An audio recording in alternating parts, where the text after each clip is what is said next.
नमस्कार दोस्तों। Stock market में तबाही तबाही तबाही, लाल लाल लाल, हर सेक्टर लाल। चाहे वो फार्मा सेक्टर हो, चाहे वो बैंकिंग सेक्टर हो, चाहे रेलवे सेक्टर हो, डिफेंस सेक्टर हो, मतलब हर सेक्टर लाल। 2834 एनएसई के शेयर्स में से 2540 शेयर्स लाल हैं। 2540 शेयर्स गिरे हुए हैं। 2540 शेयर में गिरावट आया है। ध्यान से सुनिए फिर से, 2834 में से 2540 शेयर एनएसई के गिरे हुए हैं और एनएसई के टॉप 50 में से 46 शेयर में गिरावट आपको देखने को मिला है। वहीं बीएसई की बात करें तो बीएसई के 30 टॉप शेयर्स में से आप 29 शेयर्स में गिरावट देखने को मिला है। आखिर इतने बड़े गिरावट क्यों, और इतना बड़ा गिरावट का रुकावट कब होगा? लगातार मार्केट गिर रहा है।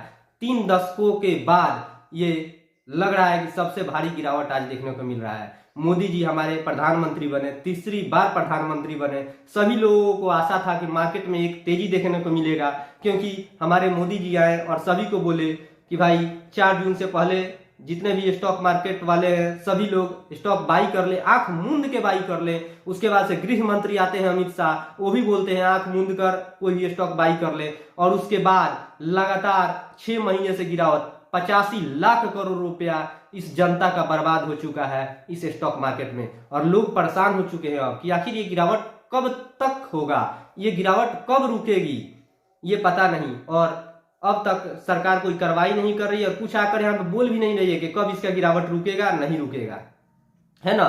निर्मला सीतारमण जी आती हैं और कहती हैं कि एफआई आए या जाए हमें कोई फर्क पड़ने वाला नहीं है, और लगातार देख रहे हैं कि एफआई इस भारत को छोड़कर जा ही रही है। हमें अपने पड़ोसी देश से भी कुछ सीखना चाहिए, हमें अपने चाइना से भी सीखना चाहिए। देखिए चाइना इतना बर्बाद हो गया था कोविड में कि कोई वहां इन्वेस्ट करना नहीं चाह रहा था।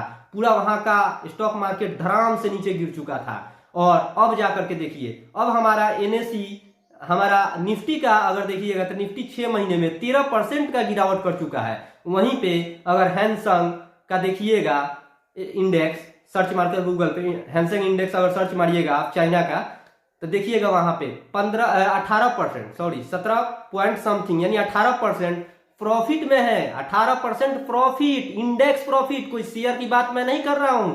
वहां के इंडेक्स में 18% की वृद्धि हुई है। और यहीं पे बात करें तो यहाँ पे 18% नहीं, 13%, 13 पॉइंट समथिंग यानी 14% गिरावट में है। सोचिए, यहाँ 13% गिरावट और वहां 18% ऊपर। आखिर क्या वजह रही?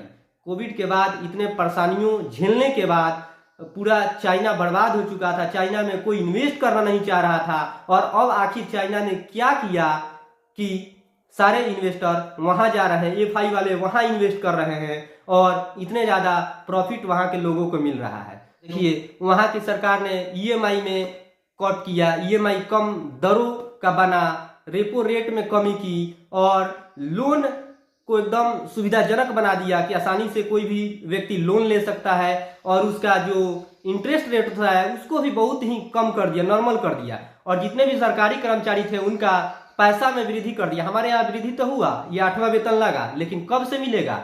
2026 से। सोचिए, लोगों के पास पैसा नहीं रहेगा तो लोग इन्वेस्ट नहीं करेंगे, लोग इन्वेस्ट नहीं करेंगे तो आखिर स्टॉक मार्केट बढ़ेगा कैसे?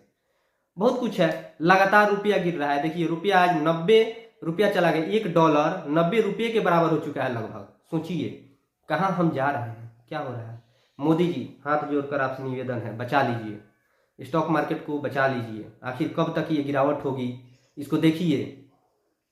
अमेरिका जब राष्ट्रपति ट्रंप जीतते हैं तो एक उम्मीद बढ़ जाती है लोगों को कि शायद अब स्टॉक मार्केट में बुलंदी आएगी, एक अच्छा स्टॉक मार्केट में ग्रो होगा, हमारा शेयर मार्केट बहुत ऊपर जाएगा क्योंकि मोदी जी के दोस्त हैं ट्रंप, भाई बढ़ेगा। लेकिन जैसे ही ट्रंप आते हैं वो रेपो रेट में कटौती नहीं करते हैं, वो 25% का टैरिफ लगा देते हैं, कहीं 10% का टैरिफ लगा देते हैं इंडिया के ऊपर। और मार्केट में हमारा परेशानी आ जाता है और हमारा मार्केट और धड़ाम से गिर जाता है ना। तो इस तरह से देखा जाए तो हमें लगातार 6 महीनों में 85 लाख करोड़ रुपया का नुकसान हुआ है हमारे देश को। 85 लाख करोड़ रुपया का। सोचिए 2834 शेयर में से 2540 शेयर लॉस में है एनएसई का। और एनएसई के टॉप 50 में से 46 शेयर लॉस में है, लगातार गिरावट में है ना। लोअर सर्किट लग चुका है उनका। अपने 1 साल के लोअर पे चल रहा है। वहीं पे अगर बीएसई की बात करें तो बीएसई के 30 टॉप शेयरों में से 29 शेयर लॉस में है, मतलब 25 शेयर तो पूरा लॉस में है, 3-4 शेयर अप डाउन कर रहे हैं, कुछ प्रॉफिट में जा रहे हैं, लॉस में जा रहे हैं। मतलब अभी फिलहाल शुक्रवार के मार्केट के बाद 29 शेयर्स लॉस में थे। सोचिए आखिर क्या हो रहा है मार्केट में, और मार्केट में ये रुकेगा कैसे ये बिकवाली? आखिर एफआई कब रुकेंगे? एफआई आखिर क्यों बेच रहे हैं इतना लगातार? देखिए मात्र 2 दिन खरीदारी किए हुए हैं, 2 दिन मात्र खरीदारी किए हुए हैं कैश मार्केट में एफआई, लगातार नहीं तो बिकवाली ही किए हुए हैं, लगातार बिकवाली किए, पूरे फरवरी महीना बिकवाली करती है। और फरवरी में मार्केट जब लाल बंद हुआ तो सबके दिमाग में मतलब सोचिए लाल बत्ती जलने लगी कि आखिर क्या किया जाए स्टॉक मार्केट में। बहुत सारे मेरे पास भी कॉल फोन आने लगे कि सर क्या करिए, ये शेयर को बेचे या रखे, इतना मेरा लॉस हो गया, उतना लॉस हो गया, अब क्या राय दिया जाए किसी को? भाई कुछ पता ही नहीं चल रहा है, कोई बड़े लोग आके बोल ही नहीं रहे। कुछ ये भी वजह है कि बड़े लोग आए, सेबी रजिस्टर्ड आए और बता दिए कि भाई अंडर वैल्यू है, ये है, वो है, फलान है, टेकान है, लेकिन लोग सच्चाई नहीं बता रहे हैं कि आखिर मार्केट में एफआई कब वापस लौटेंगे, हमारा स्टॉक मार्केट कब जाके संभलेगा, कब मजबूती मिलेगी। कोई ठोस मुद्दा नहीं बता पा रहे हैं कि किस वजह से ऐसा हो रहा है और कैसे हो रहा है। लेकिन मैं इतना जानता हूं कि जब चाइना से हमें कुछ सीखना चाहिए। चाइना को आप चाहे कितना भी गाली दे दो, कितना भी गाली दे दो, कितना भी बड़ा भूला बोल दो, लेकिन उससे सीखना चाहिए कि उसके इंडेक्स में सोचिए 18% का वृद्धि हो चुका है 6 महीनों में, और हमारा इंडेक्स 14% गिर चुका है इन 6 महीनों में। तो हमें उनसे तो सीखना चाहिए, भले हम उनको गाली दे दें या कुछ भी करें, लेकिन हमें उनसे सीखना चाहिए।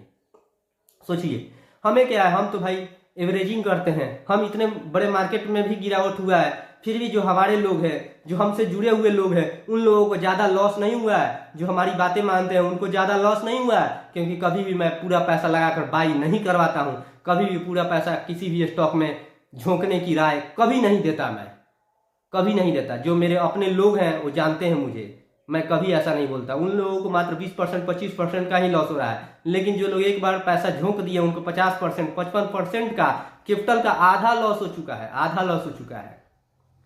हमने तो एसआईपी भी पहले ही बोल चुका था कि रोक दिए थे, जब 26,000 पे मार्केट चला गया था। और हमारा पुराना चैनल था बिहारी ट्रेडर, उसमें भी बोल दिए थे कि भाई एसआईपी जो कर रहे हैं उसको होल्ड कर दीजिए, ना होगा तो जितने भी मेरे अपने लोग हैं। अब मैं शुरू किया हूँ, अब मैं स्टार्ट किया हूँ 1 हफ्ता से। अरे भाई गिरेगा भी तो कितना मेरा रिकवर करना होगा, मेरा एवरेजिंग करके तो आ जाएगा, लेकिन जिसने 26,000 पे खरीदा, 25,000 पे खरीदा, उनका क्या होगा? 25,000 पे जो एसआईपी लिए हैं उनका क्या होगा? उस समय मार्केट में जो इन्वेस्ट किया है, उस समय भी हम लोग सोच समझ कर इन्वेस्ट किए हैं। हालांकि अभी भी हमारा भी लॉस चल रहा है, ऐसा नहीं है कि मेरा लॉस नहीं चल रहा है, मेरा भी खुद का लॉस चल रहा है, लेकिन हमें तो बेचना नहीं है भाई। हमारा 15%, 17%, 18%, 5%, 7%, कोई शेयर प्रॉफिट में भी है, ऐसा नहीं है, कुछ शेयर हम प्रॉफिट में भी है, यानी हमें ओवरऑल लॉस नहीं है। लेकिन जो लोग मार्केट में मतलब कहीं से पैसा अरेंज करके लाए थे, मोदी जी के कहने पे, गृह मंत्री के कहने पर, कि भाई मोदी जी आकर बोल दिए कि आंख मूंद कर 4 दिन से पहले उठा लो नहीं तो ब्लास्ट कर जाएगा, उनके कहने पे कहीं से भी पैसा ला करके, जो उनके पास थाती पूंजी था, रखा हुआ था, बैंक बैलेंस था, जो कि मतलब एक विशेष समय के लिए संजो के रखे थे कि पूरे समय में इसको हम काम करेंगे, उसको ले आकर स्टॉक मार्केट में झोंक देते हैं। और ऊपर से जब 50% तो लॉस देखते हैं, क्या वो उसको सेल कर पाएंगे? क्या एग्जिट हो पाएंगे? नहीं हो पाएंगे। तो ये सोचने वाली विषय है, और सरकार से मैं हाथ जोड़कर विनती करूंगा कि इस मार्केट को संभालने का प्रयास करें और जल्द से जल्द कोई निर्णय लीजिए, ताकि हमारा स्टॉक मार्केट को मजबूती मिले। धन्यवाद।